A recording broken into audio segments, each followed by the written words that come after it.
كان في واحد المدينة بعيدة واحد شاب زوين، زوين وبوغوس. واحد النهار هو كيخدم كما العادة في البني، وقدام واحد الفيلا باش يجمع شي فليسات باش يعيش.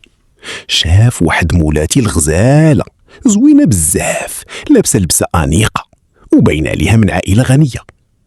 هي هادي مولاتي تفيفيحة.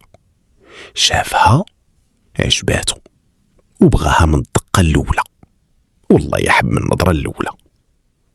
إيوا داك تفيفيحة كانت كتجري وهي طيح ليها صاك ديالها.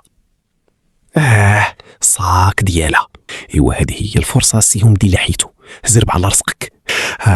إيوا هو مشى لعندها. إيوا دابا نسمعوا شنو غادي يقول ليها.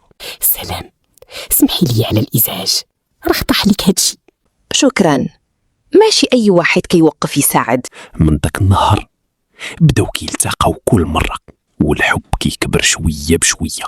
ولكن عائلة تفيفيحة ما قبلوش، قالوا ليها دلحيتو فقير ماشي في مستوى، وضغطوا عليها باش تبعد عليه. وهنا تفيفيحة بدموع في عيونها قالت: اسمح لي، ما نقدرش نخالف عائلتي. دلحيتو حس بحالو مكسور، ولكن ما استسلمش، فقرر يبدل حياته